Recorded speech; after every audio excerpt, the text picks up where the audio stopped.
Penguin Random House Audio presents Playing Nice by J.P. Delaney, read for you by Amelia Cormack, Ben Elliot, and Peter Forbes, with acknowledgements read by the author. Then spake the woman whose the living child was unto the king, for her bowels yearned upon her son, and she said, O my lord, give her the living child, and in no wise slay it. But the other said, Let it be neither mine nor thine, but divide it. 1 Kings, chapter 3, verse 26. Chapter 1. Pete. It was just an ordinary day. If this were a colour piece or a feature, the kind of thing I used to write on a daily basis, the editor would have rejected it just for that opening sentence. Openers need to hook people, Pete, she'd tell me, tossing my pages back at me across my desk. Paint a picture, set a scene, be dramatic. In travel journalism especially, you need a sense of place. Take me on a journey. So, it was just an ordinary day in Willesden Green, North London. Because the fact is, before that knock on my door, it was just an ordinary day. An unusually nice one, admittedly. The sun was shining, the air was crisp and blue. There was still some snow on the ground, hiding in corners, but it had that soft, sugary look snow gets when it's all but melted, and none of the kids streaming into the Acole Road nursery and preschool could be bothered to get their mittens wet trying to scoop it up for snowballs. Actually, there was one small thing out of the ordinary.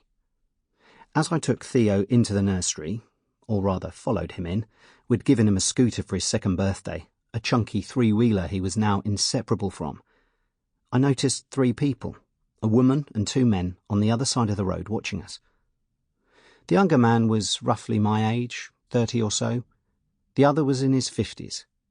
Both wore dark suits with dark woolen coats over them, and the woman, a blonde, was wrapped up in a kind of fake fur parka, the sort of thing you might see on a fashionable ski slope. They looked too smart for our part of London.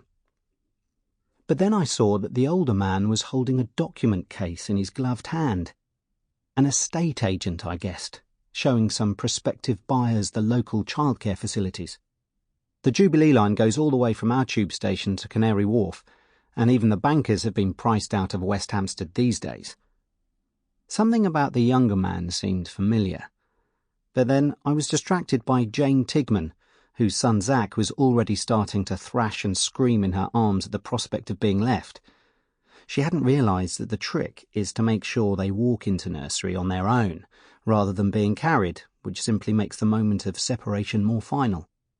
Then there was a note about World Book Day on the nursery door that hadn't been there yesterday. God, yet another costume I'd have to organise. And after that, I had to separate Theo from his helmet, gloves and coat, stuff the gloves deep enough into the coat pockets that they wouldn't fall out — I still hadn't gotten around to putting name tags on them — and help him hang the coat on his peg, deep among all the others, before crouching down to give him a final pep talk. "OK, big man, you going to play nicely today?" He nodded, wide-eyed with sincerity. "Yes, Dad." "So no grabbing, and take turns. That's very important. Remember we said we'd take turns to choose lunch? So today it's your turn, and tomorrow it'll be mine. What do you want for lunch?" "Booby smoothie," he announced after a moment's thought. "Blueberry smoothie," I repeated clearly. "OK, I'll make some before I pick you up. Have a good morning." I gave him a kiss, and off he went, happy as a clam. "Mr. Riley?" I turned. It was Susie, the woman who ran the nursery. It looked as if she'd been waiting for Theo to go. "Can I have a word?" she added. I snapped my fingers. "The sippy cup. I forgot. I'll get another one today." "It isn't about the sippy cup," she interrupted. "Shall we talk in my office?"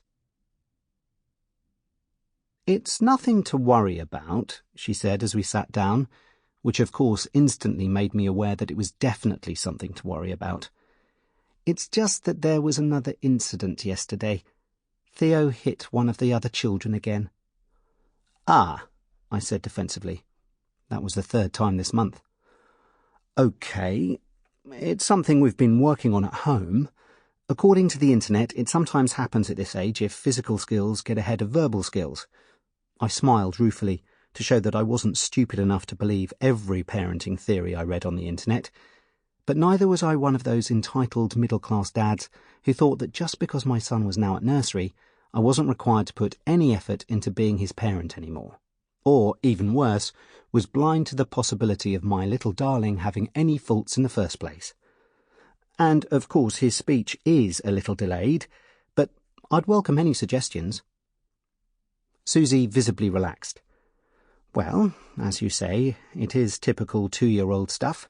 I'm sure you know this, but it can help if you model the correct behaviour. If he sees you getting cross or aggressive, he'll come to believe that aggression is a legitimate response to stress. What about the TV programmes he watches? I'm afraid even Tom and Jerry may not be appropriate at this age, at least not until the hitting stage is over.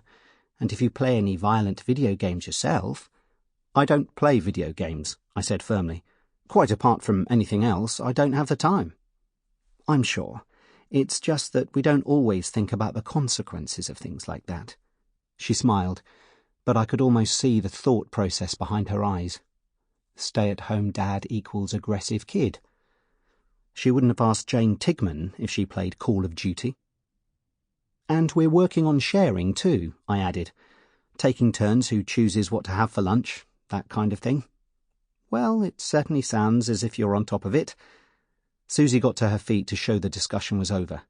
We'll keep a close watch here, and let's hope he grows out of it. Understandably, then, I wasn't thinking about the wealthy-looking couple and their estate agent as I left the nursery. I was worrying about Theo, and why he was taking so long to learn to play nicely with the other kids. But I'm pretty sure, looking back, that by the time I reached the street, the three of them were nowhere to be seen. Chapter 2. Case number 12675/PU78B65. Affidavit under oath by D. Maguire. I, Donald Joseph Maguire, make oath and swear as follows. 1. I am the proprietor and chief investigator of Maguire Missing Persons, a London-based investigative agency which traces over 200 individuals a year on behalf of our clients. We do not advertise.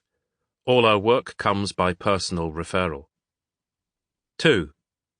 Prior to starting this business, I was a senior detective with the Metropolitan Police, a position I held for 13 years, leaving with the rank of Detective Inspector. 3. Last August I was approached by Mr. Miles and Mrs. Lucy Lambert of 17 Hayden Gardens, Highgate, N19 3JZ. They wished me to act for them in the matter of tracing their son. Chapter 3. Pete. At home, I turned on the coffee machine and opened my laptop. The coffee machine is a Dura, the laptop a top-of-the-line MacBook. They were the only two bits of kit I insisted on when Maddie and I started having the difficult conversations about which of us was going to stay home to look after Theo once her maternity leave was over. The idea was that I'd work from home part-time, at least when Theo got a place at nursery. Having a really good computer and a bean-to-cup coffee maker made being a stay-at-home dad feel like a step up, a new opportunity, rather than a step down in my career. Though, actually, I hate the phrase stay-at-home dad. It's a negative, passive construction, the absence of something. No one calls women in my position stay-at-home mums, do they? They're full-time mums, which immediately sounds more positive. Total mums, mums without compromise. Stay-at-home dad sounds like you're too lazy or too agoraphobic to leave the house and get a proper job, which is what many people secretly do think, actually. Or in the case of Maddie's parents, not so secretly. Her father's an Australian businessman with political views slightly to the right of Genghis Khan, and he's made it clear he thinks I'm sponging off her. Though he'd probably phrase it, "The boy's a bloody bludger." There was breakfast to clear up, the recycling to sort, and toys to tidy away. But while the juror whirred and Sample complete. Ready to continue?